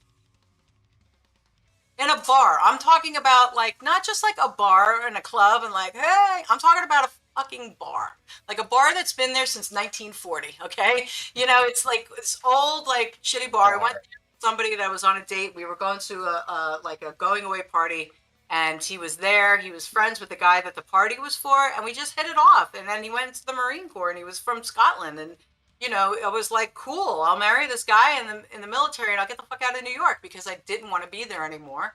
And I saw it as a way out. The guy was cool. We got along really well.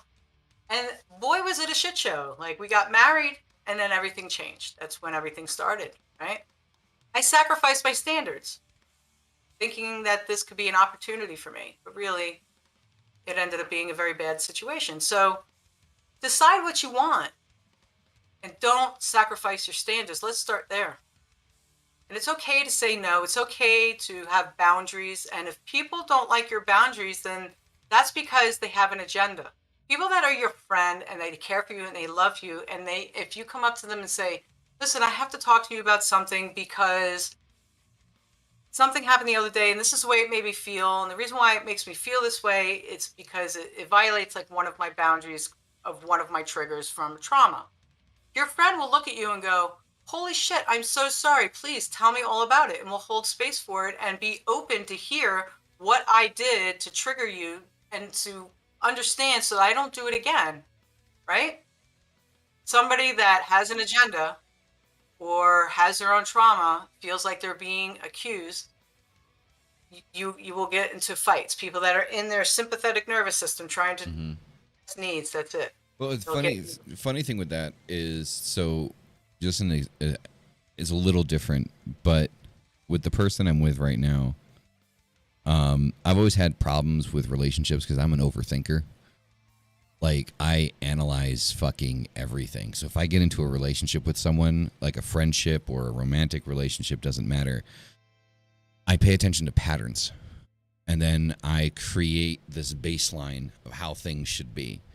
And the moment something deviates, even like in the slightest, it could be one word, my brain just, starts trying to create a million different scenarios as to why that deviation exists. Called catastrophizing. I've never heard that before. It's an internal trigger. And you have a very small window of tolerance, by the way, if it only takes one word for you to start that process. Yep, it's just one word. Yeah, you should reverse engineer that process and figure out why you have it. What's it? Why did your body create that defense mechanism? Because that's what that is. That's a defense mechanism so you don't get hurt for whatever reason it is, because you're looking for signs of somebody that could potentially hurt you. Mm-hmm. Yeah. Mm-hmm. Yeah, I'm aware of that. But the interesting with this person is she's literally doing everything she can to like clarify everything she says, and I feel horrible because it's like, huh? Does it help you? It does. It does. But I still feel horrible because it's like, somebody has to kind of like deviate, from like how they would normally act or feeling comfortable acting normal because my brain can go, and I'm aware of it. Like that's the thing, right? Like when it happens, I'm aware that it's happening. It's not like I'm not conscious of it, So would that be catastrophizing the catastrophizing? Like you're Yeah. doubling up on your defense mechanism. That can happen. And usually people end up having like, psychotic breaks and stuff when they catastrophize on top of catastrophizing. It's just too much, But you shouldn't feel bad. Don't feel bad. Don't feel bad. Because if you and this person are together for a really long time, that's going to become just the way things have to be. Would you feel bad if you had to take a little extra time to explain to a child how to do something because they had a disability or No. they were a slow learner or something like that? No. So then don't feel bad when she takes the time to explain things to you because she cares about you enough in order to make sure that you are on the level and you're not getting triggered. She's trying to work with your boundaries. She's trying to work with your triggers because she cares about you. She cares about you enough that she takes that into consideration and makes a conscious choice to do that for you. Yeah. That's a blessing. It would definitely be a lot better if I could just stop doing it, though. Eventually, right? It takes time to because really what it boils down to is trust. Mm-hmm. Boils down to trust. If you trusted her enough, which, by the way, it's not your fault that you don't trust. It's a reaction. It's a defense. And when you get triggered, it is a reflex. It is like the doctor hitting your knee with the thing and you kicking, right? Yeah. It's when you get triggered, that's a reflex. You don't have any choice of whether you're going to fight, flight, or freeze. You don't have you don't, your body doesn't go, what do I feel like doing today? Fuck it, I'll just freeze. No, it's a reflex. It just happens. And so that is happening inside of you internally. Over time, you will trust her more and you will need less things to be explained. I feel like that's definitely probably true. Like as I begin to kind of learn, because I think it's learning also the other person's habits and like learning about those deviations or what I perceive as a deviation that's not actually a deviation, but it's just because of the circumstance and whatever. And like, so learning how a certain reaction happens inside of, a certain circumstance or situation. And it only happens with people I'm close to. Like general friends, like people that are like, they're friends, but they're not like super close friends. I don't do that. Like I will do that with Mystic. Like it's happened a couple of times. Like he'll say something and we've had to talk about it a few times. Yes, I'm doing podcasts tonight. What I know about you, I can completely understand why, and I think it's completely validated that pattern would show up for you. Well, you definitely know things that other people don't, so. Yeah, I mean, it's very understandable that would be the case, I mean, it took me a long time to really trust Nate. It took me I always trusted him, but I mean, to trust him to my core, like that he has been the one person in my life that has been a completely secure attachment from day one. Never had a fight. He's always loving and caring. The man would kiss the ground that I walk on. I love him so much. He has healed me in ways that is so unbelievable. And it all comes from connection and trust and love. And he understands the things that I've gone through because I tell him and he holds space for that. And, he never is too tired to hear me. Even when he's upset about something and then I start getting all crazy about it and I'm like, with all my fears, he'll still stand there and like hold space. And I'm like, I know I'm triggering you, right? And I call myself off, and then I can reel myself in. But the reverse engineering of your triggers, if you can, because the triggers happen so fast, right? It's like a millisecond. But there is a process. There are things that happen. They're just very fast. So when you learn to like get an exploded view of your triggers, and you already said you understand it, right? So it can be one word. So think of that as the first door that you walk through. That's what lights the fuse for you. What happens right after that physiologically in your body? Do your ears perk up? Do you feel your heart feels like it skipped a beat, or maybe you get sweaty, or there's cues that your body has to have. You know what I'm saying? So if you can dissect that and you can find those cues, then you'll have enough space to stop it and go, no, we're not going to do this right now.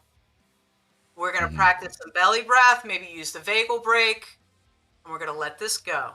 And you can start to help change that process for yourself. Mm-hmm. Yeah, definitely. Well, I've always thought that like when with shit like that, like if you are aware of it and conscious of it and understand certain actions that you can take, you can kind of begin to prevent it. Because I'm aware of it. I'm aware of it enough now that it doesn't start fights with people. It used to start fights with people because I used to fall right into it. And, that's where, you would get like, insane fucking questions like, what were you doing? Who were you with or whatever? And, this is like maybe my 20s, right? And probably, I would say probably after I had my son, is when a lot of that started kind of like that aspect of it, the starting fights aspect of it started dying down. Because I started realizing how irrational, like a lot of the thoughts that were coming into my head, like the intrusive kind of like ideas that were coming into my head were, I was like, that's not, no, you're just being fucking dumb. Like, stop, And it took a lot of work because like, I basically, when I would start to feel like that, I'd drop down, I'd do like 20 push-ups. Like just some type of physical activity just to kind of like put me back like out of my head in the moment physically, put strain on my body, so that's helped a lot. It's gotten to the point where I don't have to do that, but I still get, that one word deviation, a word that it could be a response that isn't a general response, right? So I say something and then there's, somebody says like with Mystic, like about, the show or something like that, I'll say something and then he'll respond to it. And my brain was like, wait, are you dropping out? Like, are you stopping? Like, Well, you notice I've added additional information now. It's like, I don't feel well. However, I'm ready for tonight. Yeah. So, and I feel bad. I mean, I appreciate it when people do that, and, I really do. And I've always said, because a lot of people like feel bad about themselves and their own mental issues and the things that they're dealing with and say, oh, I'm just a fucking mess. And it's like, no, we're all a mess. It's just some of us hide it better than others. That's right. It's right. That's absolutely 100% correct. We all have different levels of functioning, right? In different situations and stuff. But there's got to be some point where you're like, okay, I got to put this bag of bricks down, because it's as you get older and as you become more into yourself, the trigger responses just become more and more maladaptive, and they start continuing to ruin relationships and stuff, and people will get sick of it, and then that's when they'll come in, or they're depressed, they're feeling depressed, and then they'll come in, so well, it's using it to notice the patterns inside of yourself, like, believe it or not, because one thing I noticed, like how it would destroy a relationship, is that I would give into it. I would bring it up and show all the dots that I connected in my head that didn't even fucking exist, right? and then the other person, you know, in previous relationships would explain what the hell happened, and then I would be, you know, like, oh shit, that makes a lot more sense than the fucking Russian conspiracy theory I came up with in my brain. Like, It's, you gotta just, you know, and so let me ask you. So when you were younger, with that whole process, did they just say you had an anger problem? so when I was, Buddy? yeah, when I was younger, like with people, like in general, like my interpersonal relationships, they would say that, like, you know, I just would get too angry, you know, Yeah. too quick. You know, I think one of the reasons as a kid it didn't happen is because I used to get into a lot of fights as a kid. Like I used to look for reasons to get into a fight with people. Same reason? Little changes like that, or Like why would I get into fights with people? you would start shit with people? Um, Is it like, I heard you said this about me, and then punched a kid in the face, or? so you want my perspective as a 15-year-old or as a 35-year-old? I just want to know how you would start your fights. What was it that you would go up to people where you were like, I heard you said some shit, or like, how did you engage? How did you light that fuse in a person? Is it different every time, or was there a method? It depended on the circumstance or situation.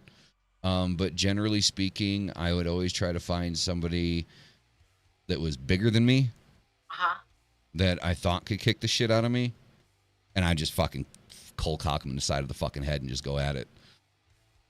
Start finding people that were bigger than you and kicking the shit out of them.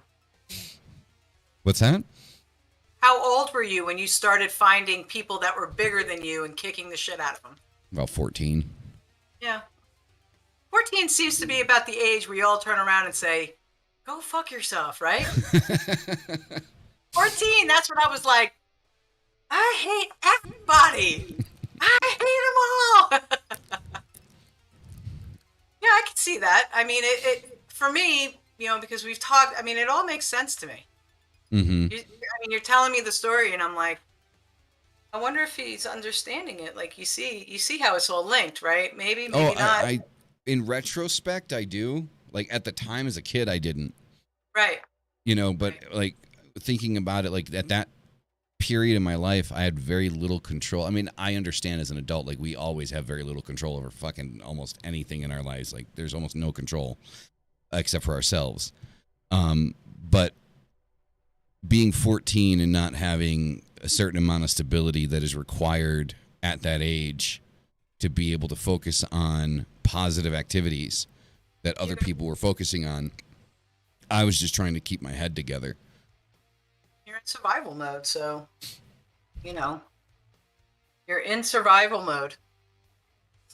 Mystic, you getting tired over there? Oh yeah, we usually start a little bit early. I start zonking around 11. I am totally a night person, but my job has me getting up at 3, 4 in the morning sometimes. So like, I just need extra oxygen. Okay. do either one of you or anybody in the chat have any questions? Oh, there's a lot of people saying stuff in the chat. Yeah, there's a lot of that going on. A lot of very good conversation. Yeah. Let's see. Like I saw there's quite a few comments, like maybe not necessarily questions, but comments by where are they? Can't find them now. Fuego Negros. So they just seem to be very happy with your presence, and they want you to be on all the time. I'll second that. So, chat. Anybody got any questions? Anybody? You know. Mystic, do you have any other questions? You said you had so many questions for me. I asked a bunch, but you answered a lot of them in talking too. Oh, sorry. No. I had one that that came up on Malice was talking, and I don't remember what it was. I'm hoping it'll come back to me, but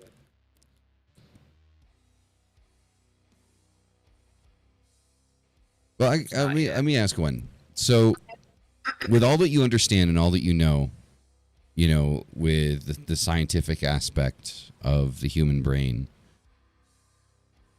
how do you incorporate your spirituality into that for yourself, that maybe other people could benefit from that practice that you do and incorporate it? Like, for example, maybe there are people in the chat that are in therapy for XYZ reason. How could they incorporate, their occult practice, in a responsible manner to assist with that progress? They have to work with the body. That's you have to really master the body. You have to learn to control your emotions, and the only way to really do that is by learning how to be in tune with your nervous system and the functions that are going in and out of the body. When I do meditation, sorry, I feel like there's cat hair on me. When I do meditations, I try to play with the energy in my body. So I'll do things like I'll focus on my heart, and then I'll do like a deeper focus and a deeper focus and a deeper focus. And it's almost like right in between. So I'll inhale my breath like a 4 or 5 count, and then I'll hold it for sometimes 1 to 4 seconds, and then I'll exhale a little bit longer.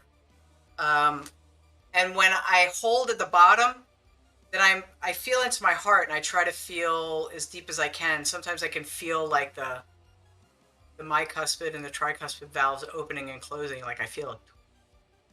Or I'll focus like on my jaw, and I'll feel each one of my teeth. Like I'll just bring my awareness there. So I practice by moving energy through my body. I practice by being able to be super hyper aware of places in my body. Sometimes what I'll do is, and I don't know if this works or not, I just like doing it. Sometimes I'll go into and I'll bring like an awareness feeling like into my brain. And I don't know if I'm feeling or not. It feels like it is. I mean, I could feel it right now. I could feel like sections of my brain. And I'll just imagine that I'm bringing like a healing light to the amygdala and the limbic system, or like I've got really bad tinnitus. So I'll imagine I'm bringing like a healing light into the nerve hairs that are in there that are broken, that are causing my tinnitus. Or I will cleanse my chakras. That's another thing that I do. And I'll imagine like a plate on top of my head. Each time it's maybe a different color that I feel that I need or something, but I'll imagine this plate like going through. I'll do this at the end of the day to ground.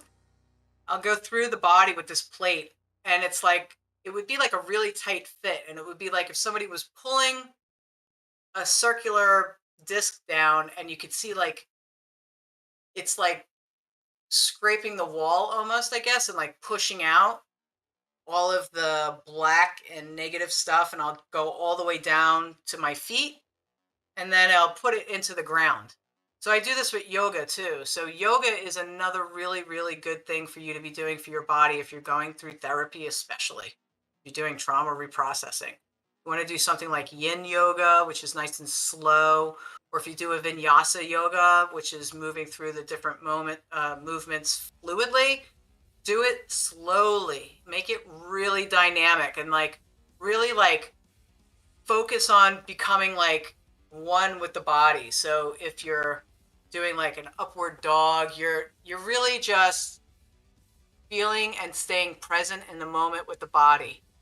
Cleansing. You have to have this conversation between the spirit and the body, because if there's a disconnection, then it makes everything more difficult in occult practice.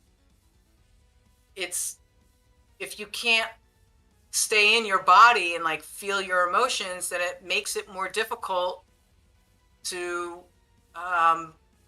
let go and to be comfortable in your body. So in my opinion, you have to have a close connection with the spirit and the body to be able to have a successful occult practice. So if you're going through therapy and you're reprocessing trauma, do some yin yoga and do some mindful meditations, cleansing the chakra, sending your stuff back down into the earth. And then what you can do is you could have the earth, like say tree roots growing out from your feet and they wrapping with Mother Earth, right?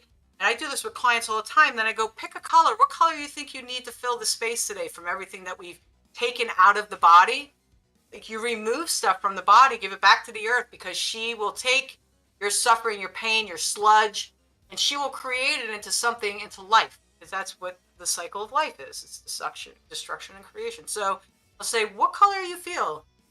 Pink or blue or whatever. What do you want to fill those? And then I have them, Mother Earth, okay, here she comes. She's bringing up that blue color of light, and it's coming through the roots, and it's coming into the bottom of your feet, and it's filling you and filling you and filling you. And I go through the whole thing, and I'm like, now just sit and imagine and see that blue color and all the fragmented pieces where you were able to push out any trauma, any reprocessing, any sludge, any negativity, any of that, and now you're filling that space with the energy of the earth. Or I'll have them bring it up through the root chakra, So I have like different meditations and stuff that I do with the clients, and that would be my recommendation. Okay, nice. There is a question from someone in the chat. It says, how do you integrate the shadow? Oh, well, that is a whole process, and that, okay. Well, I guess I can explain it to you maybe in child parts. So the whole idea with, and I don't know if you're talking about Jungian, but that's what it sounds like you're talking about, because you're talking about integrating it. The shadow in Jungian philosophy or psychology is the unconscious, as everybody knows, okay? So how do you integrate that? You have to be able to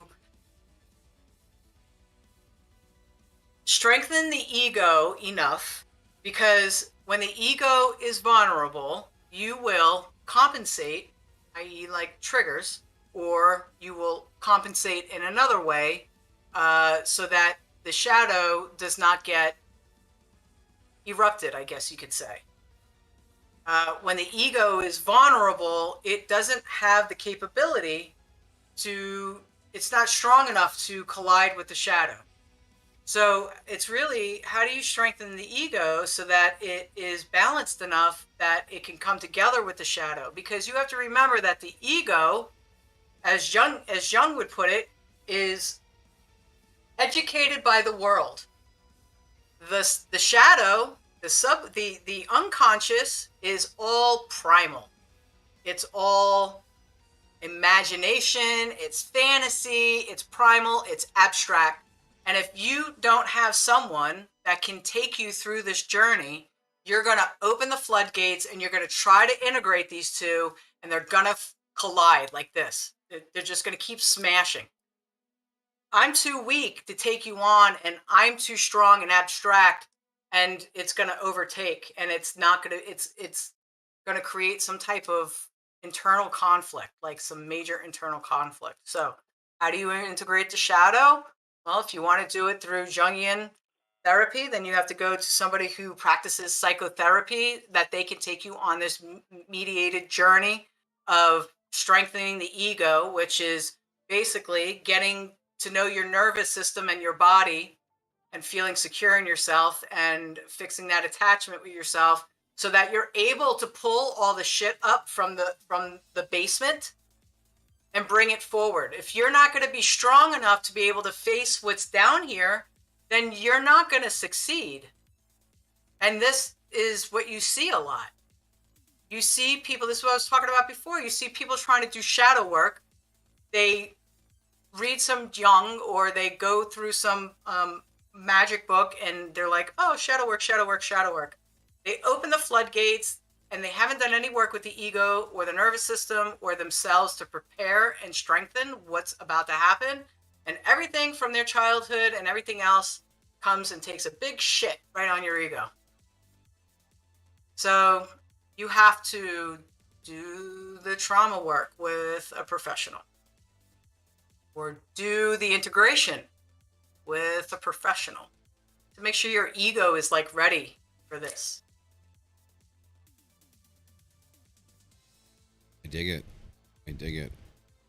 This has been a very enlightening conversation. A lot of fun. A lot of fun. And I'm glad because I'm sitting here going, man, I hope I'm not boring them because I'm talking. No. Not even a little. Like the thing with me is that the psychological aspect of things, along with the spiritual aspect of things, has always been extremely important for me, right? Because I know that if you're capable of getting it to the point where you can have them working hand in hand, it enhances everything overall. Again, it goes into that balance aspect. If you can't focus too much on one and ignore the other, you have to find that way to balance it out. Easy. And by the way, the first lesson in the left-hand path is to deal with your demons. This is what they're talking about. They're talking about you mastering yourself. You know, in the forbidden aspects of it, what you'll hear from religion is, I don't know, what do they say? The demons will torture you. They'll take you over. What else do they say? Don't go do the left-hand path, or don't go down that evil road because the demons will consume you. They're not talking about demons of hell. They're talking about demons that live inside your goddamn body. Go to therapy, god damn it, and do the work and be an enlightened individual. And stop being nasty to each other, for fuck's sake. We're all trying to do the same stuff. Realize you're being triggered and stop the patterns. Ease. Exactly. I completely dig that. Well, that is going to conclude this evening's episode. So, to everybody in the chat, thank you very much for being here. You guys have been fucking awesome. Scarlett, if you want to tell the people in the chat and in the interverse where they can find you, social media, anything like that, go for it. Tell them. Facebook, but I don't really do a lot of Facebook friend requests on there.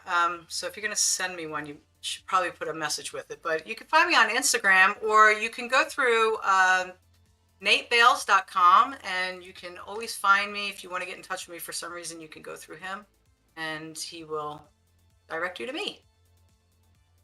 Awesome. Well, I hope Nate's not watching, but this has been one of my favorite episodes, if not the favorite. Oh, thank you. That's a huge. I would say that both Nate and Scarlett are on par for me, like for different reasons, but it's like they're both on par as far as like, you know, having a guest that we've had on. So I really appreciate that. well, we appreciate you taking the time. We know that you're a very busy individual with, you know, many things going on, so we appreciate you taking the time.